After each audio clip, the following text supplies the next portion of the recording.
Prophet Elijah in the field of the bones. God asked him, can this bone live again? He said, only you know. Immediately God asked him to prophesy. He prophesied. The Bible says suddenly there was a noise. Can you help me tell your neighbor this? Suddenly. Say suddenly. There was a noise. And today as we prophesy through administration, there shall be a noise today in Jesus' name. Every lost hope shall come back to life in Jesus' name.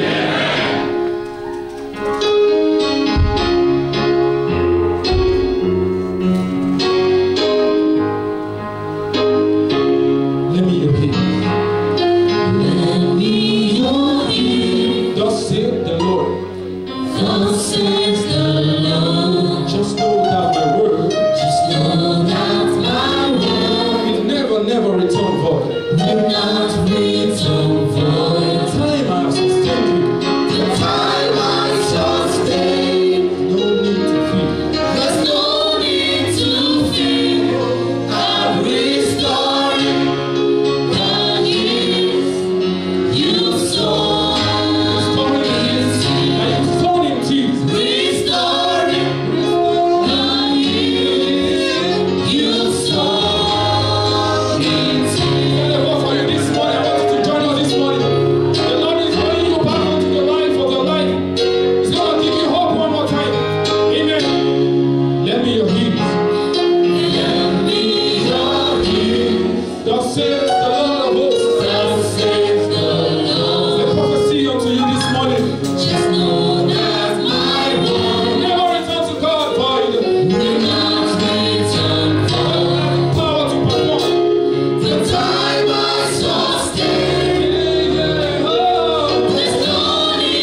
that you send us your word expressly again this morning in the mighty name of Jesus. The word of the season, the word of the moment, the right word in the mighty name of Jesus.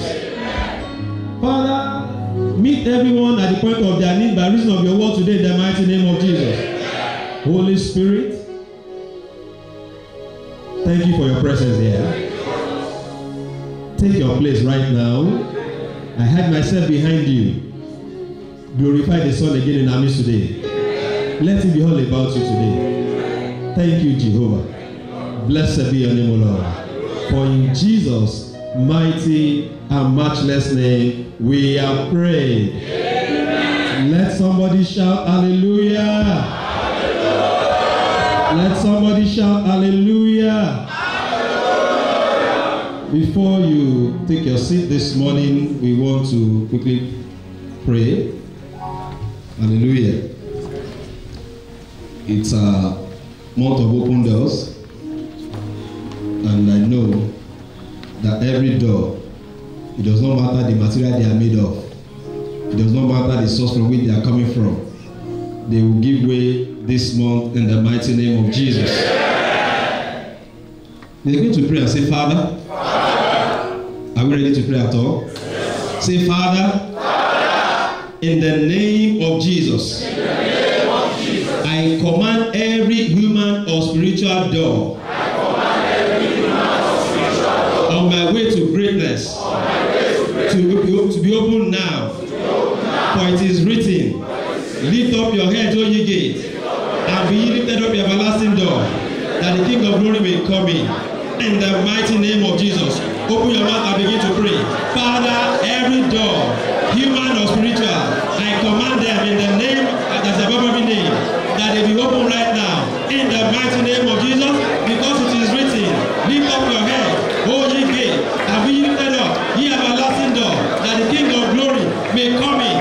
Father, every door, Father, every door, at the mention of your name, they begin to open in the mighty name of Jesus, on their own accord. Father, every human door, every spiritual door, every door of greatness, every door of promotion, every door of fruitfulness, Father, I command them, begin to open right now, in the name of Jesus. Every door of next level, I command them, begin to open right now, in the name of Jesus. Every door of advancement, I command them, begin to open right now, in the name of Jesus.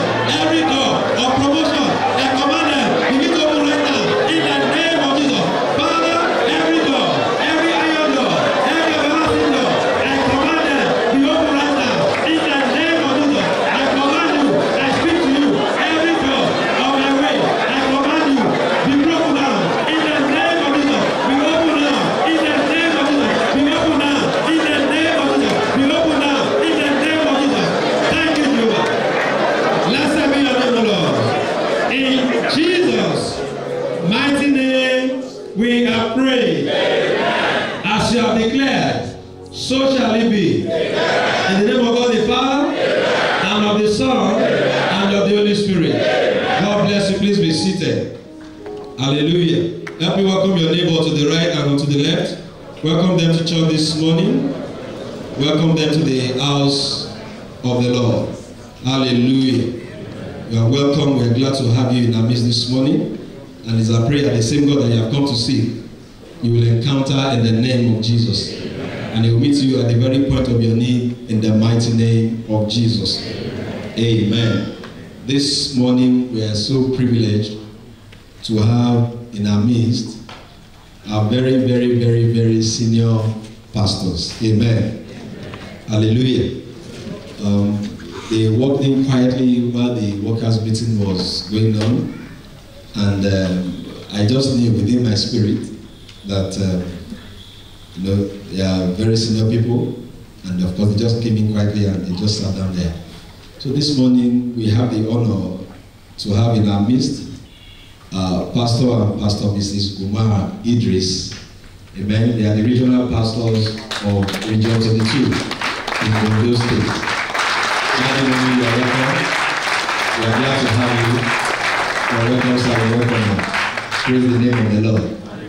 And when you have a father in the house, small boys like us, you should just keep quiet. I shouldn't be standing. You should be standing here to to preach. Daddy, do have your permission to go ahead, sir? Thank you, sir. And I hope you are praying for me. Amen. Praise the name of the Lord. You're welcome, sir. You're welcome, ma. Amen. This morning, like I mentioned to us 2 Fridays ago during the anointing service, that we're going to be having the part 2 of that message. So we'll be taking the part 2 today. And just a brief recap for the benefit of those people that were not here, so that we can flow together.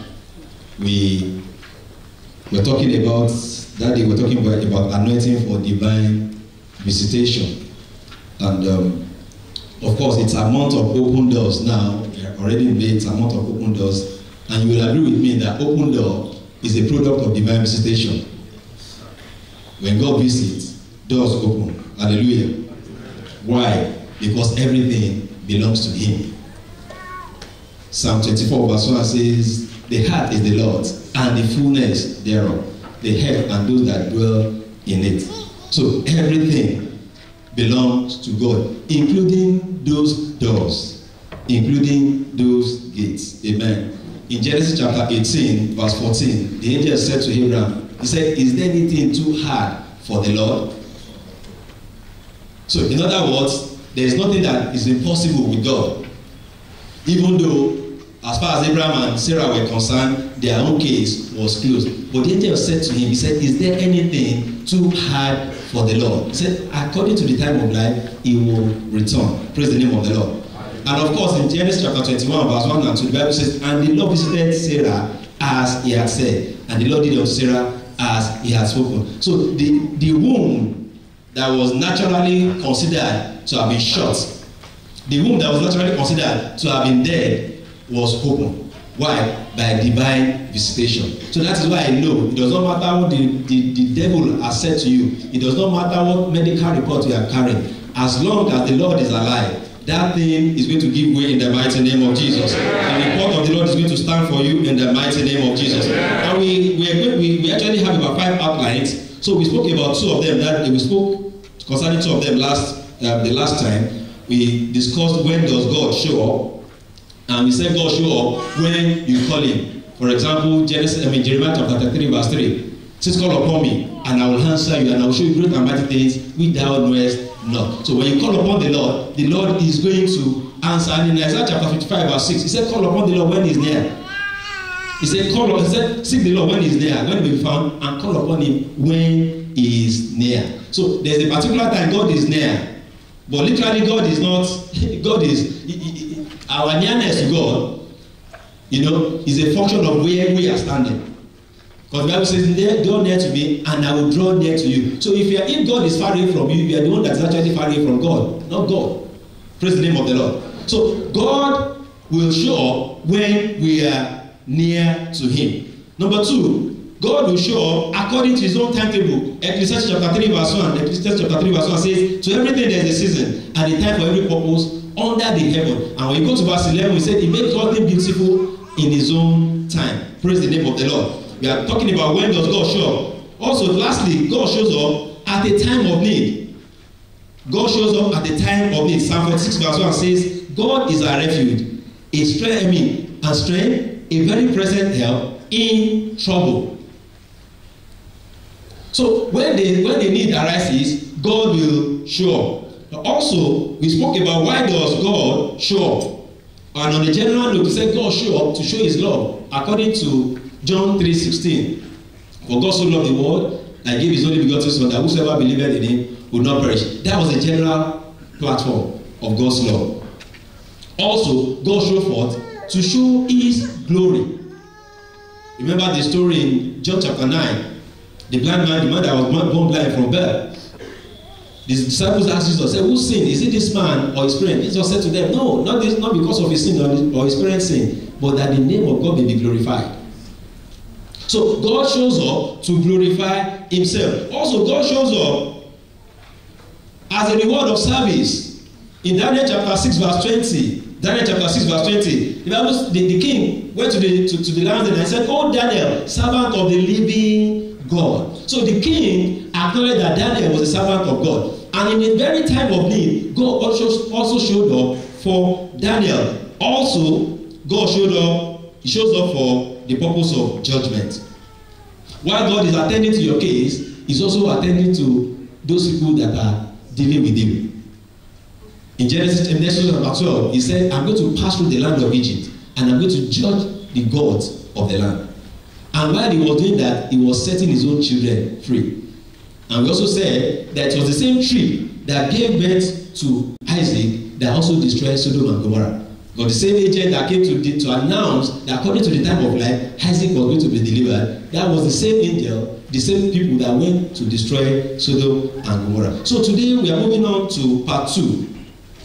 And we are going to be starting with what does God do when he shows up. Now our text is taken from Psalm 114. Psalm 114 from verse 1 to 8.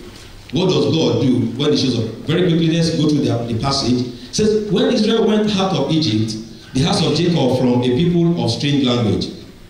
Judah was his sanctuary, and Israel was his dominion. The sea saw him and fled. Jordan was driven back. The mountains skipped like rams, and the little hills like lambs. What ailed thee, O thou sea, that thou fleddest, thou Jordan, that thou was driven back?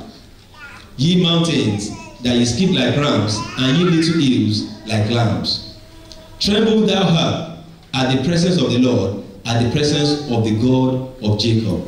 Then verse 8, which turneth the rock into a standing water, the flint into a fountain of waters. Praise the name of the Lord. What does he do when he visits? So we're talking about this specifically now. The other one was on a general note.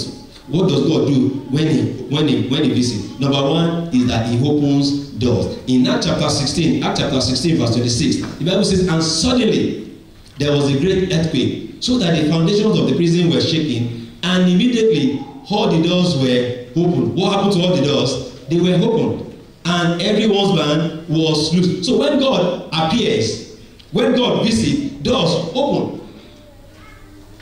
Amen. And in Acts chapter 12 verse 7 to 10, you see the story of Peter. Peter was also in prison.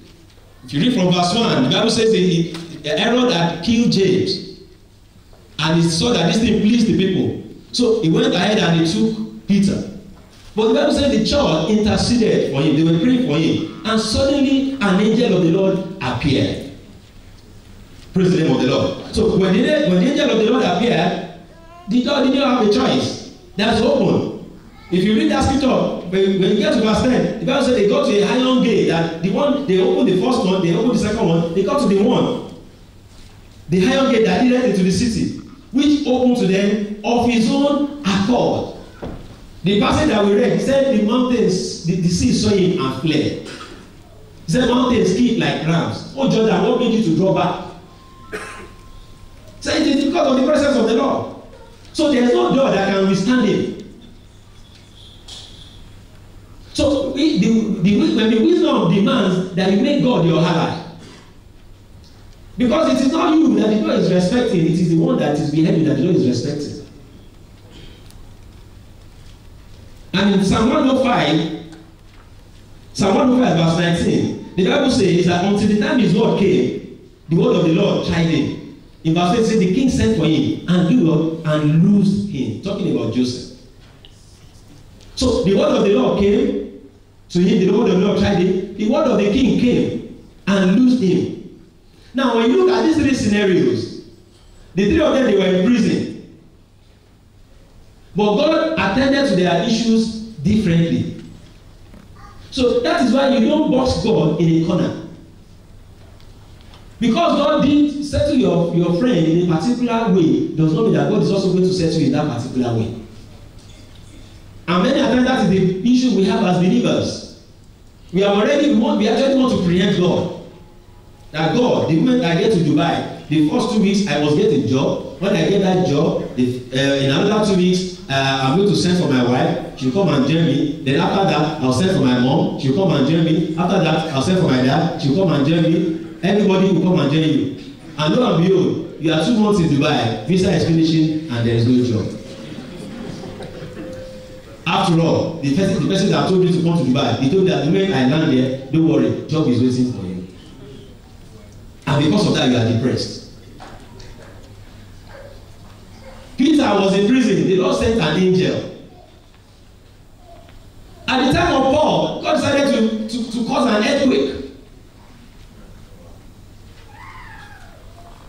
When it was the turn of Joseph, the Bible says he sent his word.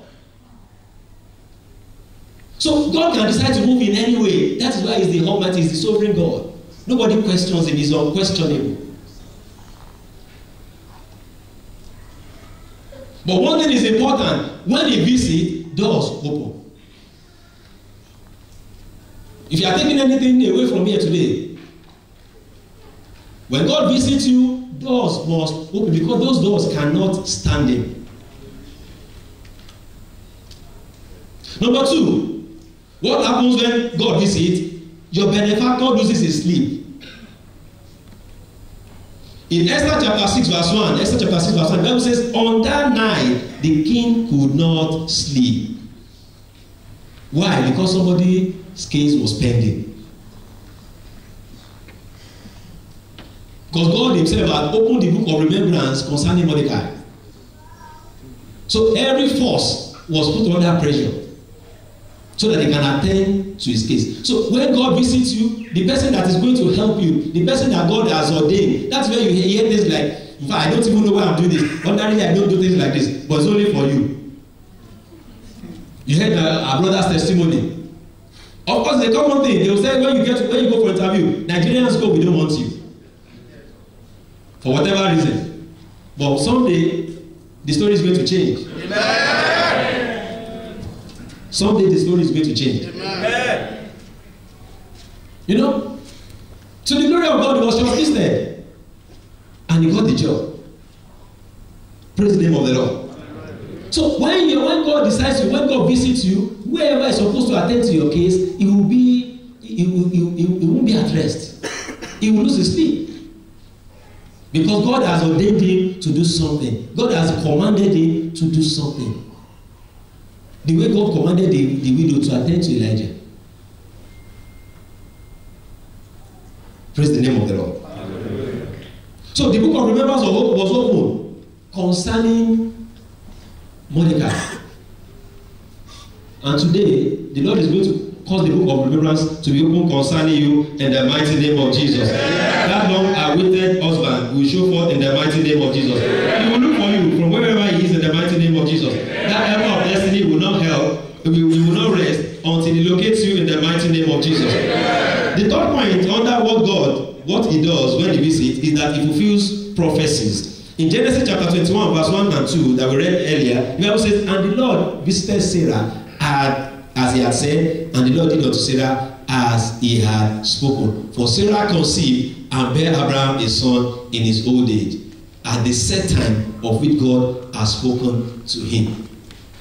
Don't forget in chapter 19, it said, according to the time of life. So when God visits, prophecies are fulfilled. Long-standing prophecies, they are fulfilled. In Isaiah chapter 44 verse 26, it said, he confirmed the word of his servant and performed the counsel of his messenger. So every word that the Lord has spoken, every word that he has said, when he visits you, then he brings them to performance. He brings performance upon them.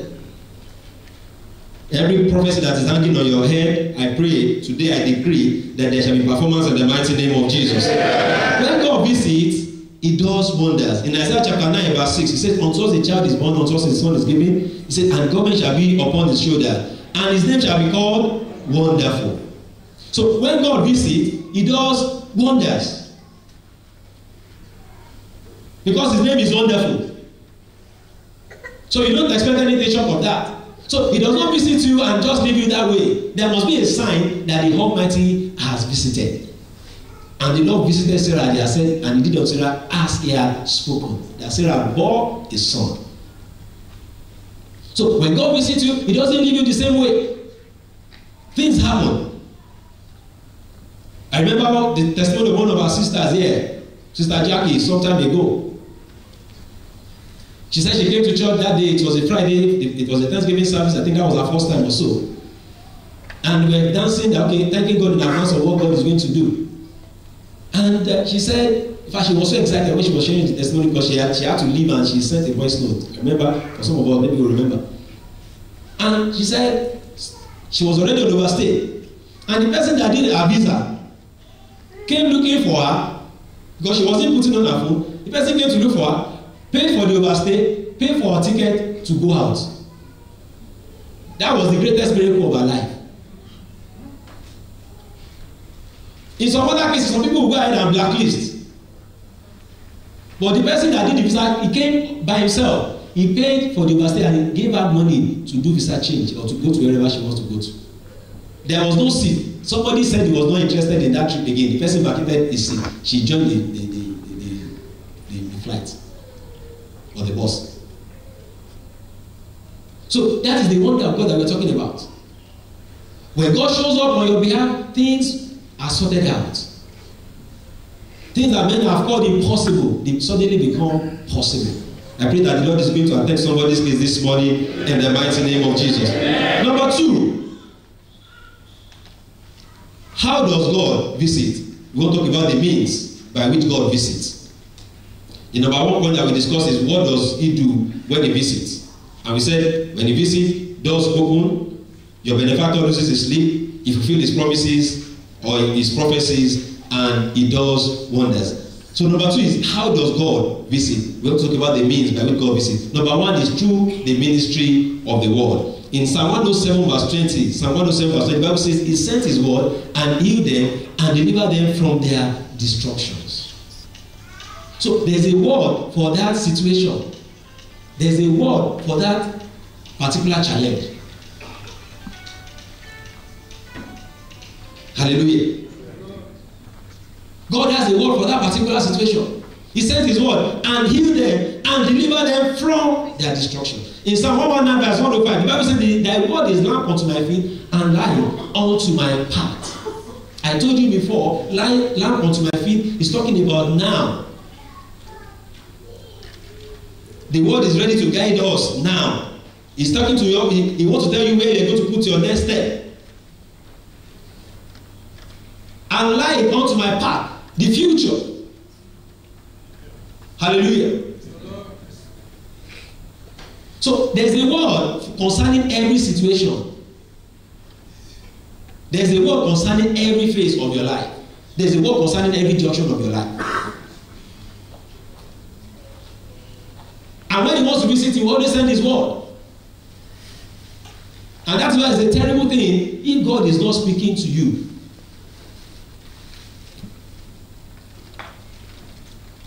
Remember, it was said that in the days of Eli, the word of God was scarce. So everybody did not know, there was no sense of direction. That's the meaning. They didn't know what to do. Because everything is about the word. In John chapter 1 from verse 1 to 3, He said, in the beginning was the word, and the word was with God, and the word was God. The same was with God. In the beginning, He said, all things were made by Him, and without Him was not anything made that was made. And when you go to verse 14, He said, and the word became flesh and dwelt among us, and we beheld His glory as of the only begotten of the Father, full of grace and truth. So the word became flesh and dwelt with us. So we had the manifestation of the word. Hallelujah.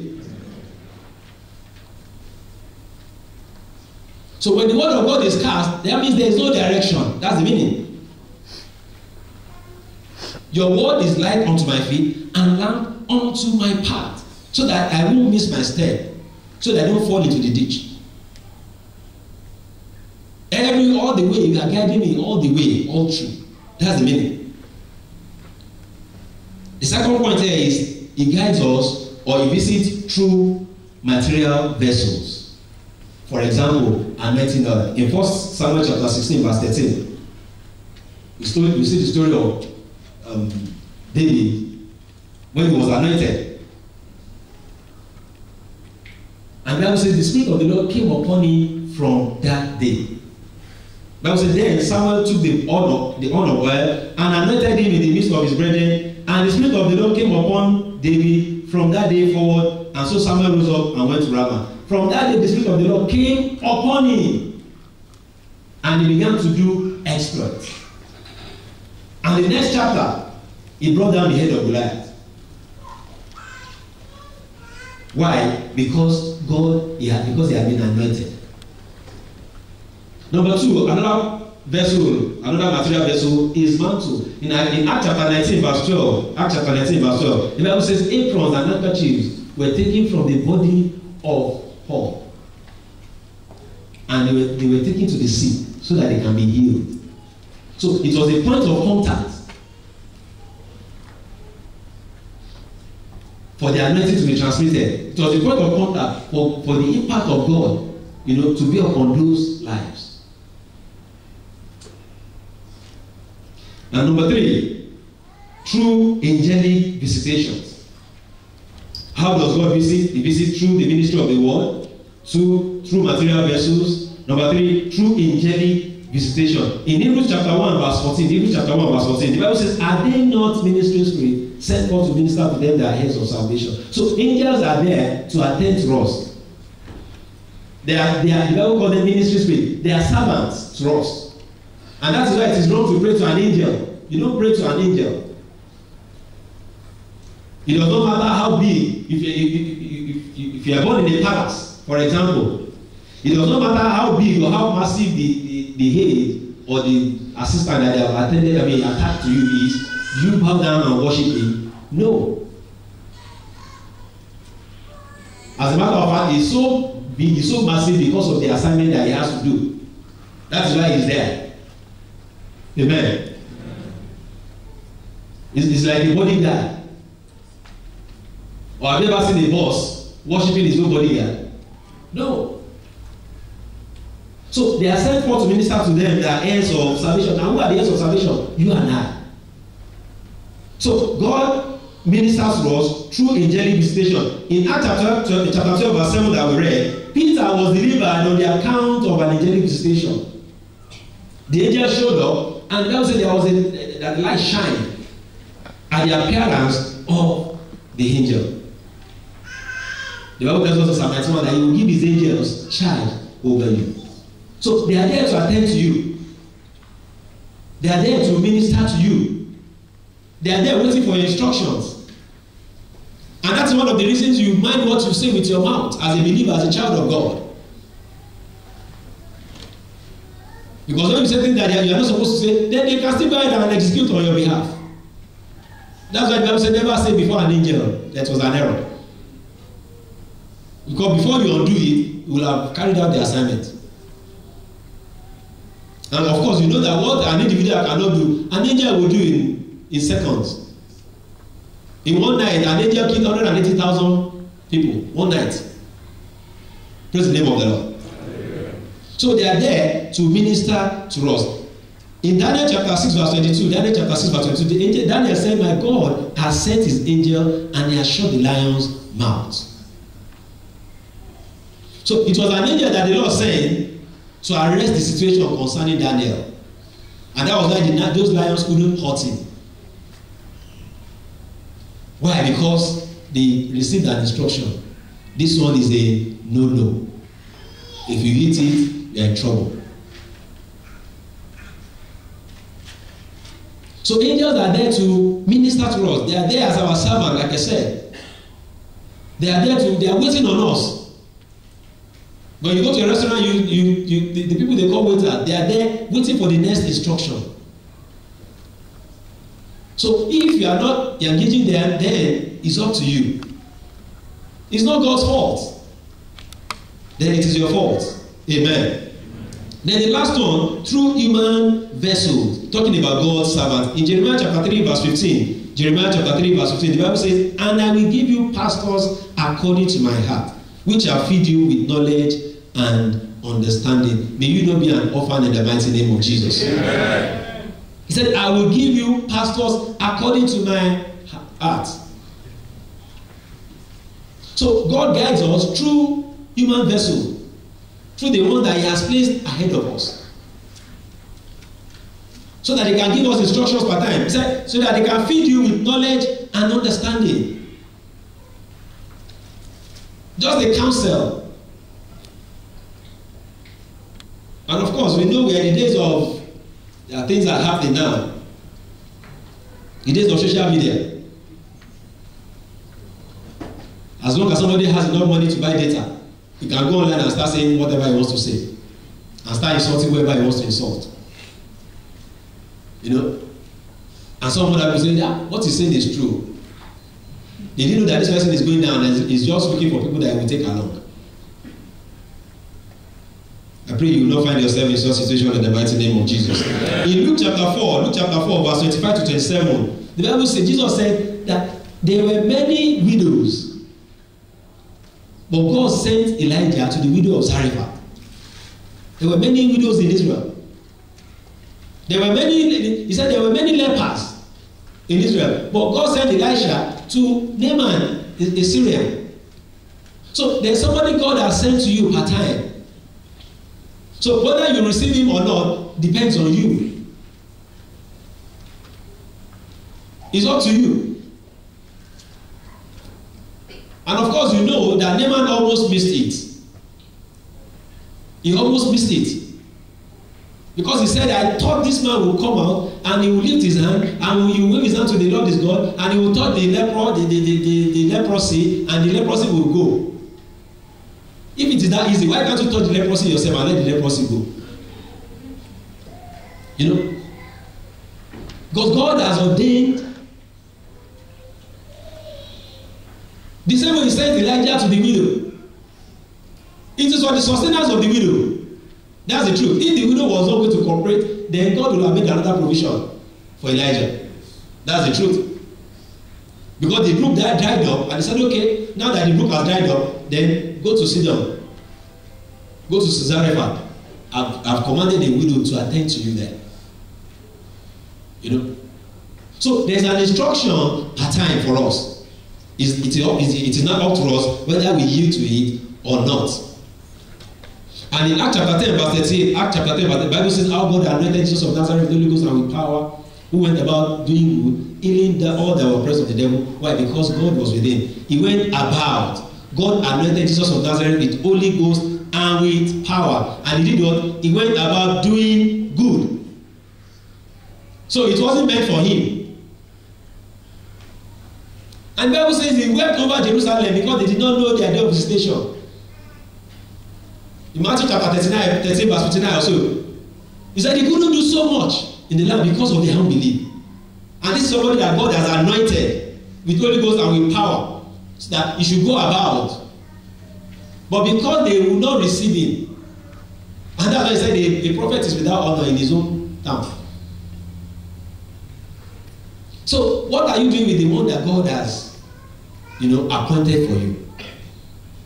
And lastly, who does God visit? That is the final one. Who does God visit? We have discussed what does he do when he visits. We have discussed how does he visit. Then who does God visit? The last one. He visits the pure in heart. Matthew chapter 5 verse 8. Matthew 5 verse 8. The Bible says, blessed are the pure in heart, for they shall see the Lord. If your heart is corrupt, then it's going to be far away from you. Because the Bible says his eyes are too holy to behold iniquity. Number 2, who does he visit? He visits the loyal heart. 2 Chronicles chapter 16 verse 9. 2 Chronicles chapter 16 verse 9. He says, for the eyes of the Lord run to and fro throughout the whole earth, to show himself strong on behalf of those whose heart is loyal to him. This is New King James. Say, whose heart is loyal to him. God, the Bible says his eyes are going to and fro. So as long as your heart is loyal to God, then you can be sure that the eyes of God are over you. There's nothing that happens to you without his knowledge. He won't allow anything to just happen to you. No. He won't allow just anything. His eyes go to and fro. He runs to and fro throughout the whole heart to show himself strong on behalf of those whose heart are loyal. So the question is your heart loyal to God? Or are you a believer in the morning and you are something else in the evening? You come to church on Friday And some other days you go to some other places. And when you come, you say you are lifting up holy hands. God knows the kind of hand you are lifting up to him, whether it is holy or not. And you also know whether it is holy or not. The third one, a true worshipper. Who does God visit? God visits a true worshipper. In John chapter 4, verse 23, the Bible says, for the Lord, for the Father seeketh such to worship him. He said the hour has come, and now is when the true worshipper will worship the Father in spirit and in truth. For the Father seeketh such to worship him. This is a class of people that the Lord himself seek. He seek them. He look for them. So when you're a true worshiper, you're not a true worshiper because you come to church and you dance and you sing. That doesn't make you a true worshiper. I hope you know that. The state of your heart matters before God. As a matter of fact, he sees it. He sees everything. So not because you say, God, I'm worshiping you in spirit and in truth. No, you don't have to introduce yourself to him. He knows you. Even before you were born. Hallelujah. And finally, who does God visit? He visits somebody that has a sincere heart. Somebody that has a sincere heart. I want us to read Luke chapter 18. Luke chapter 18 from verse 11 to 14. The Bible says, the Pharisee stood and prayed thus with himself. God, I thank thee that I am not as other men are, extortioners, unjust, adulterers, or even as this publican. He even knows the state of that person. I fast twice in a week. I give tithe of all that I possess. And the publican, standing afar off, would not lift up so much as his eyes unto heaven, but smote upon his breast, saying, God, be merciful to me as a sinner. Verse 14. I tell you, this man went down to his house justified, rather than the other. For everyone that exalted himself shall be abased, and he that humbled himself shall be exalted. Now that is the way some people are. They are the traffic wardens in the church. They are the ones that know the sinner. They are the ones that know the righteous people. Why is it every time you will be coming out and be giving testimony? Are you the only one in the church? Don't mind if it's fake. That testimony is fake. And that is born out of envy. Were you there when God was doing it? So if it is you to come out and give us a fake one now. You know, they know what everybody is doing in their homes. They know what this one is doing. The Bible calls them busybody. They move from one place to another. Have you heard what is happening now? This is what they told you. The person are bad. Okay, you are bad. Okay, let me look for another person that has no head. Going about spreading rumors, spreading things that they don't even know.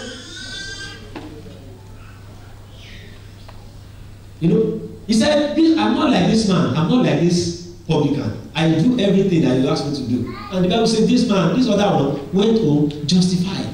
So you remain there and be giving God your CV. Be giving him your CV. As if your righteousness can save you. So we're talking about God visiting us. So the state of our heart matters a lot. Yeah, it's a month of open doors. Glory be to God. It's a season of divine visitation. Glory be to God. The question is, where are you standing? A number of people, you come to church, they just come to church. It's as if they think they can cheat God. The only time they come is when they have a need. God, I'm here. This thing, do. As if God doesn't know them. And that's why some people, they are where they are. Why? They should have gone beyond that level. Because God has not been able to prove them.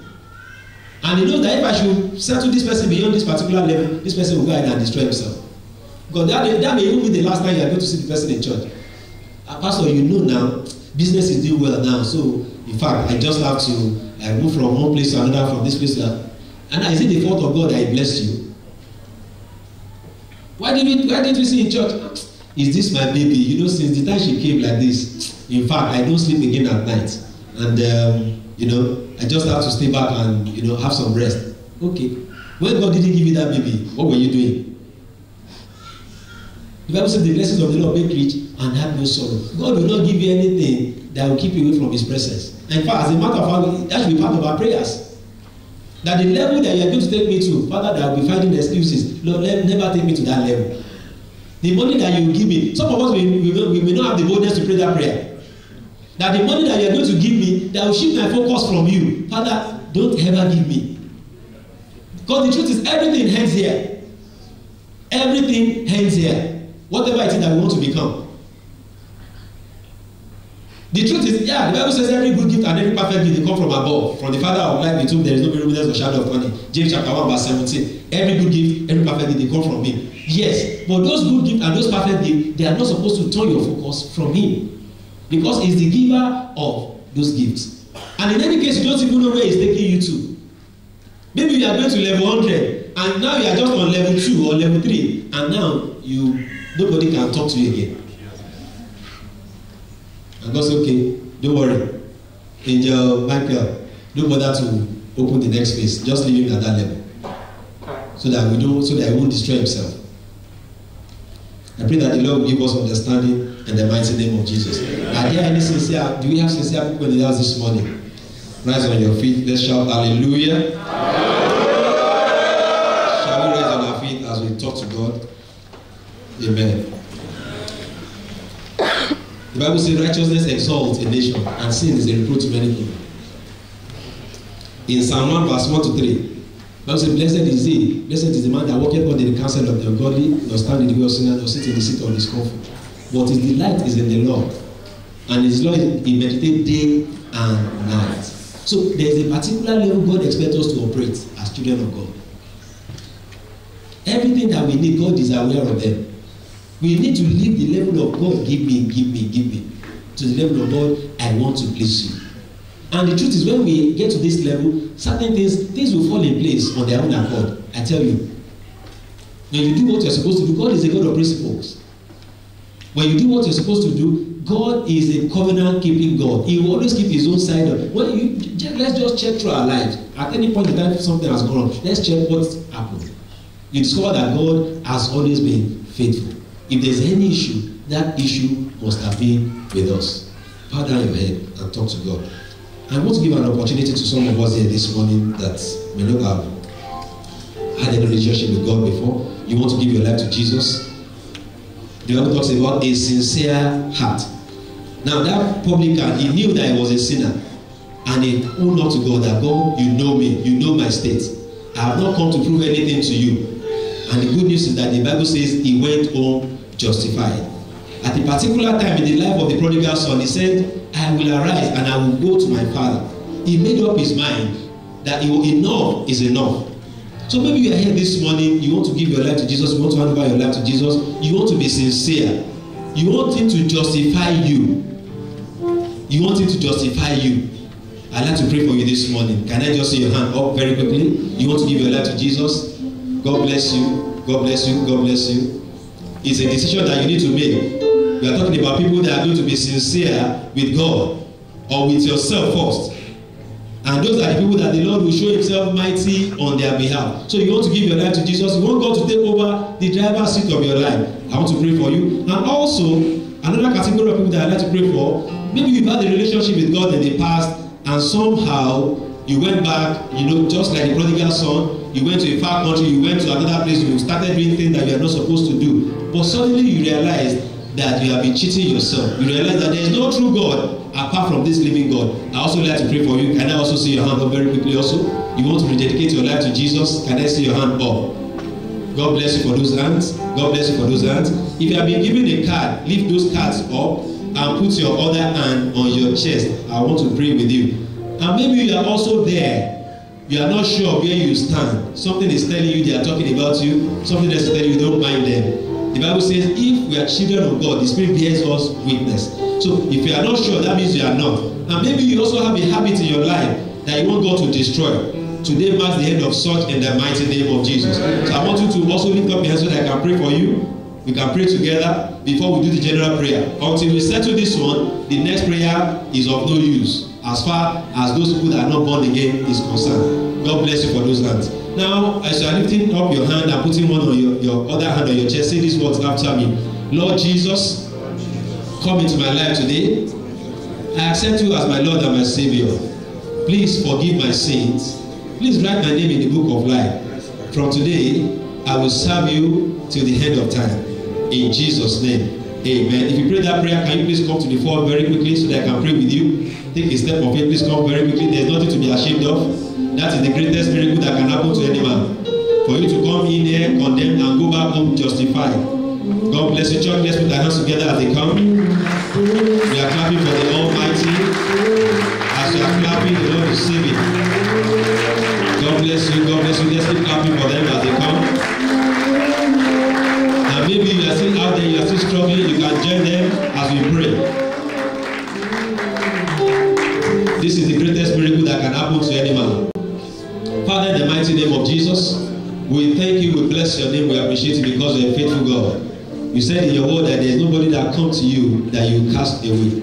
Because these ones have come to you, they have identified with you. Daddy, please receive them in the mighty name of Jesus. Please forgive their sins in the mighty name of Jesus. Daddy, please wash their sins away in the name of Jesus. By your precious blood in the name of Jesus. Lord, we pray that you please write their names in the book of life in the name of Jesus. Your grace that has brought them, that grace will preserve them in the mighty name of Jesus. At your appearing, they shall reign with you in the mighty name of Jesus. Father, today we break the hold of sin over their lives in the mighty name of Jesus. Whatever it is that you have not said concerning them, today marks the end of such in the mighty name of Jesus. Thank you, Jehovah. Blessed be your name, O Lord. For in Jesus' mighty and matchless name we are praying. God bless you, my brother and my sister. I want to congratulate you. This is the best decision any man can take. I want to encourage you from next week Friday. We have what we call Believers Foundation class. Usually it goes at the back there around 10 o'clock while the Friday school is going on. So I want to encourage you to be part of it next Friday. That's where you learn some elementary things about Christianity. And please feel free to ask your teacher any question that you may have. And I trust that in the course of the day, they are going to reach out to you also. So please go with my brother. He's going to take your details. Then you come back and join us quickly in the service. Church, let's put our hands together as we go. Amen. Before we sit down, I want us to pray. I want us to talk to God and say, Father, say, Father, let every of my efforts towards breakthrough, career development, towards job, marriage, open doors, receive a divine approval today in the mighty name of Jesus. Every of my effort, whatever it is that you are trusting the Lord for, every of my effort, Father, every of my effort towards career development, towards my job, towards marriage, towards conception, towards open doors, Father, let every sort, let them receive divine approval today in the name of Jesus. Let them receive your visitation today in the mighty name of Jesus. Father, every door in the name of Jesus, every of my effort, Father, towards breakthrough, every of my effort towards career development, every of my effort towards marriage, every of my effort towards conception, Father, in the name of Jesus, let them receive divine approval in the mighty name of Jesus. Let them receive divine approval in the mighty name of Jesus. Let them receive divine approval in the mighty name of Jesus. Let them receive divine approval in the name of Jesus. Father, let them receive divine approval in the name of Jesus.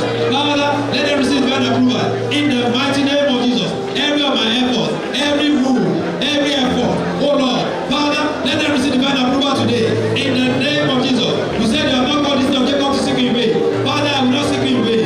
In the mighty name of Jesus, I will not seek you in vain. In the name of Jesus, Father, let them receive divine approval. In the mighty name of Jesus, let them receive divine approval. In the name of Jesus, thank you, Jehovah.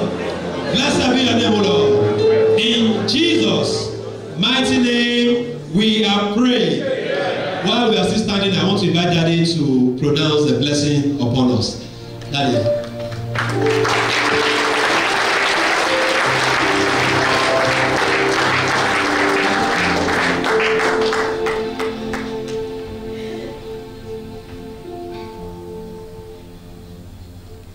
Praise the Lord. Hallelujah. I want you to pray 3 quick prayers.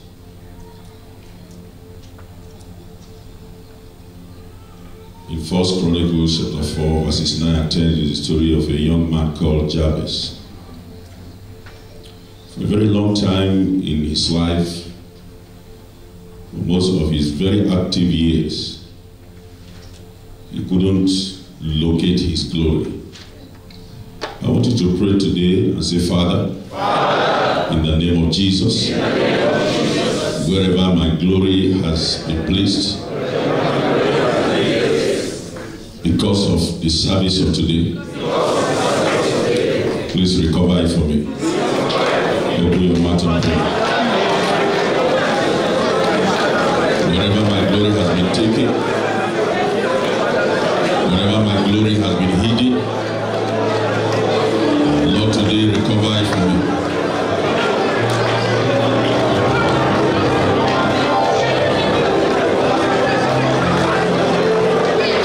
Let me begin to shine one more time.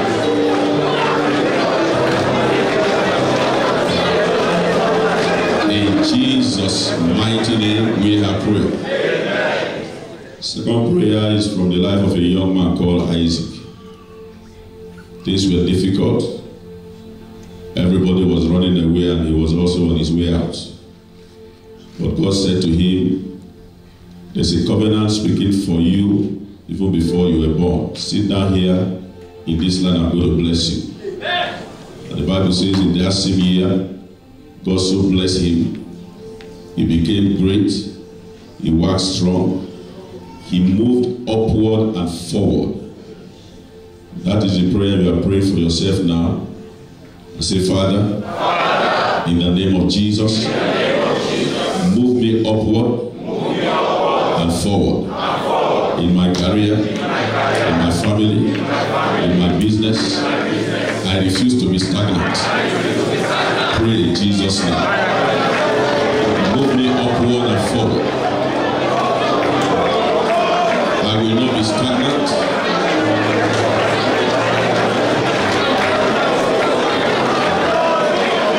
Accelerate my progress and accelerate my progress. Move me upward in my career and move me forward.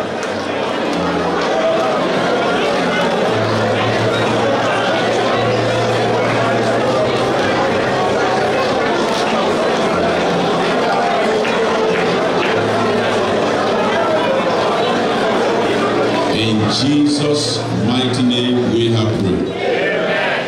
Final prayer you are praying is from the life of another young man called Peter. The Bible says in Luke chapter 5, beginning from verse 1, he himself said, we have labored all night and caught nothing. But Jesus came on the scene and said to him, launch into the deep. I want you to pray and say, Father, this week I'm entering. In the name of Jesus, lead me into the deep.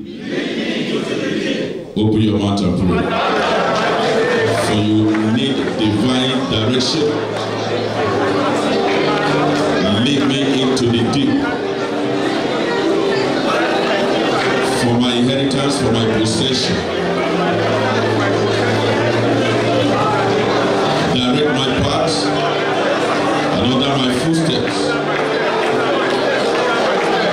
Lead me into the deep. For my inheritance and for my possession.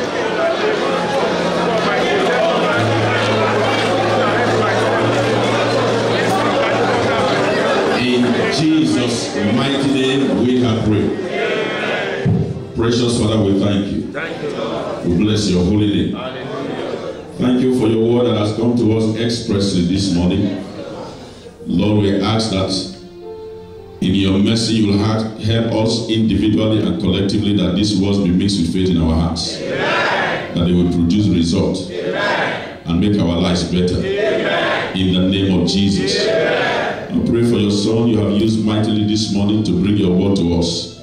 We ask that you will enlarge his coasts, enlarge his borders, enlarge his territory. Amen. Bless him and bless his family. Amen. And bless every life here, O God. That according to your word will remain the head and not the tail. Amen. I will find favor with you continually. Amen. And favor with men. Amen. We pray most importantly that in all our lives you will direct our paths. Amen. You will order our footsteps. Amen. according to your eternal purpose for our lives. In the name of Jesus. In this city you will bless us. In this field you will bless us. You bless our morning and bless our afternoon.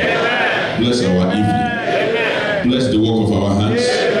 Bless our water and bless your bread. In the name of Jesus. I pray for you today that from now on you will no longer labor in vain. In the name of Jesus. That which you have set your mind to do by the message of the Lord, He will approve of it in the name of Jesus. And whatever doors may have been shut against you, against your destiny, before this day is over, those doors will open on their own accord. In the name of Jesus. So shall it be. In the name of God the Father, and of the Son, and of the Holy Spirit. In Jesus' mighty name we have prayed.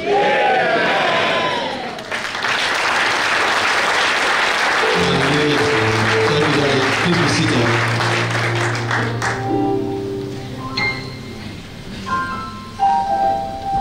Praise the Lord. Hallelujah. Hallelujah is too cool. Praise the Lord.